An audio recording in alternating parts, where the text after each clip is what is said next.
Hello and welcome to another episode of Motors for the Masses. Now we are back at CMV Automotive in Lowestoft today, where we are reviewing this, the 2011 Mercedes E350 CDI.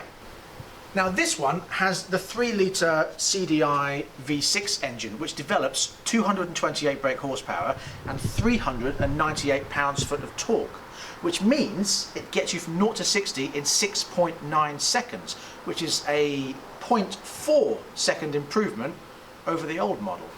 Now with a top speed of a limited 155, the CO2s on this car comes out at 189, which means the tax is going to be £295 a year, which is the same again as the older model.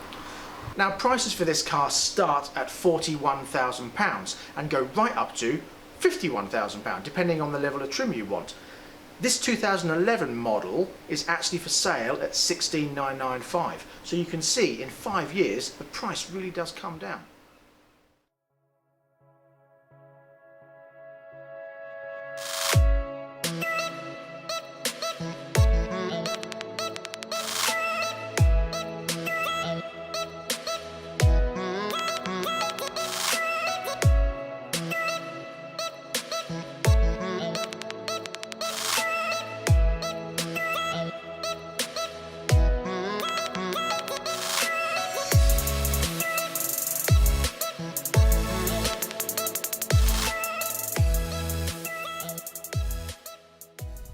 So what is this like to drive? Well, I own the 2005 E-Class Mercedes with the 3-litre V6, although mine's a petrol and this is a diesel.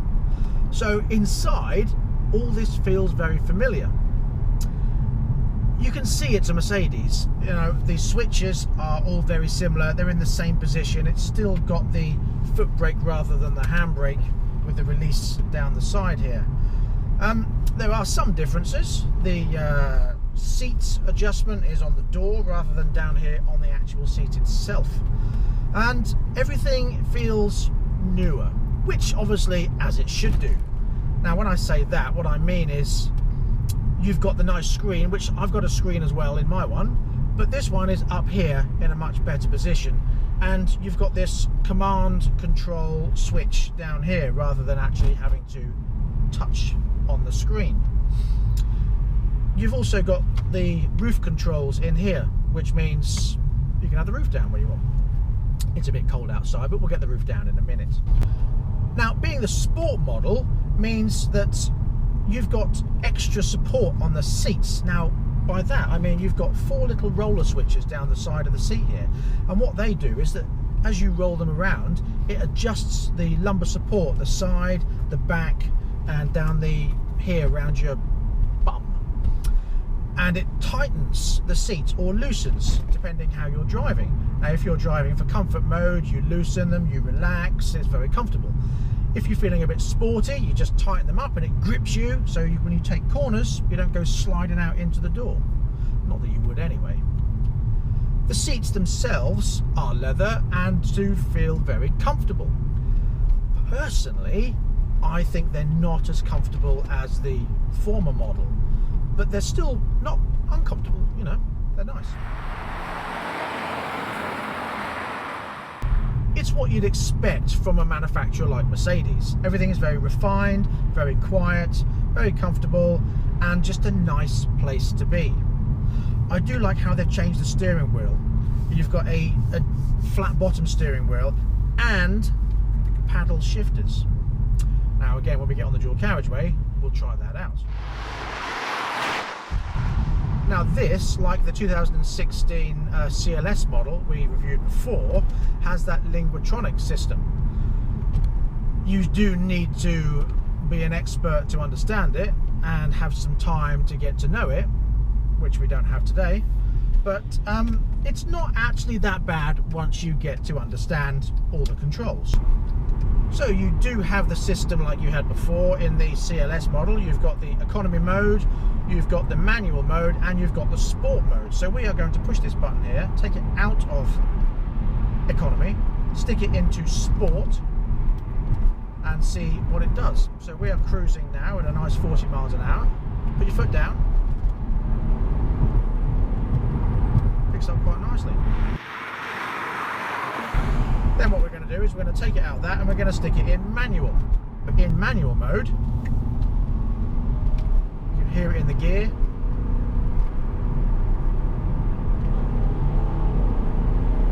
Third, fourth, fifth. Very, very smooth. Very easy to use. And the gear change is, I wouldn't say lightning quick, but it's quick enough to make it smooth and still fast.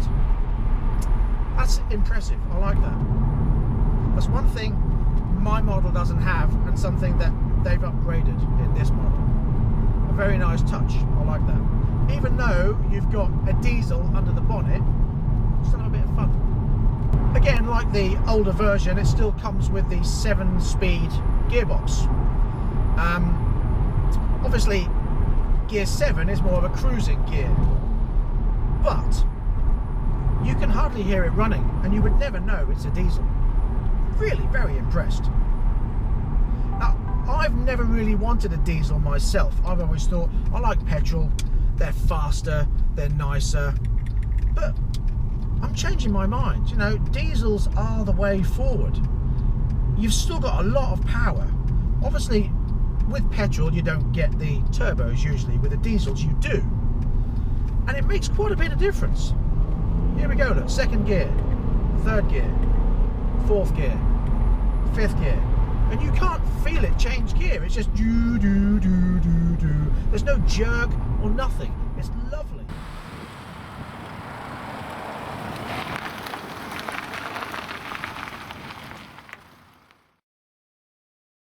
Now, these cars come with a range of options. This one has the 19-inch wheels with 235 tyres on the front and 255 tyres on the back. Now, this one is the convertible model. Now, being a 2011 car, that means the hood is electric.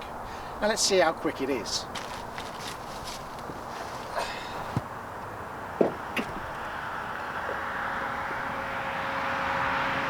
Five seconds already. 10 seconds, 15,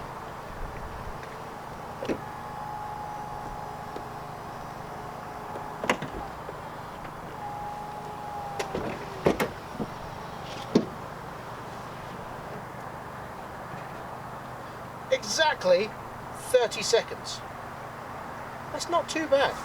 Now again, being a convertible, that means you do lose some boot space, like you did with the other BMW. But with the boot open, you can still get some stuff in there. The problem is, because the roof goes down, you've got this thing in the way, so nothing big can go in. You can slide it under, but that's about all you can do. Now, being a Mercedes, that means you do get an actual spare wheel, not like that Corsa we did the other day, when you just get a bottle of gunk. Now, like I was talking about before, inside the car, you've got these little wheels down the side here which change all the support on the side of the seats for if you're feeling a bit sporty. The screen is up here and not down here on the older model, and it's controlled by the command switch in the center here.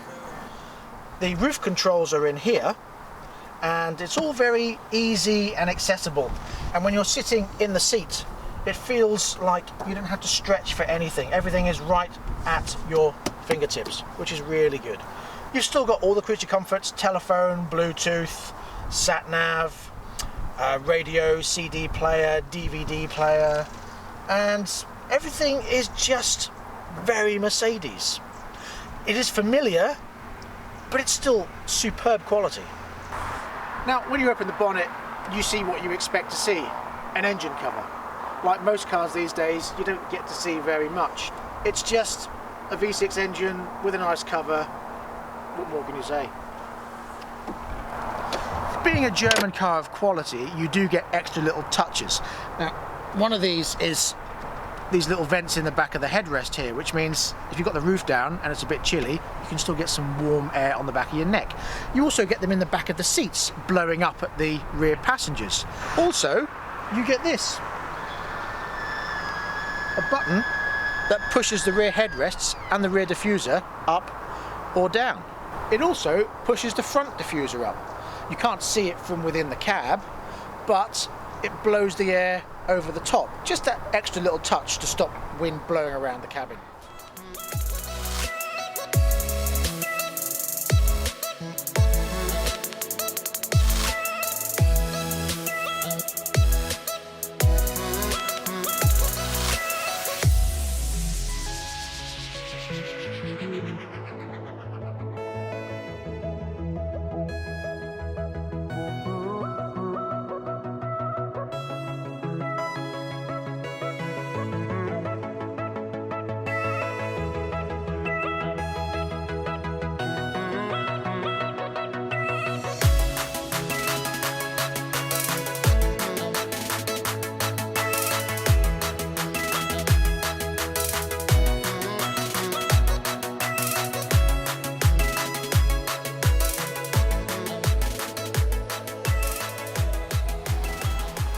Well, that brings us to the end of this episode of Motors for the Masses. Thank you very much for watching.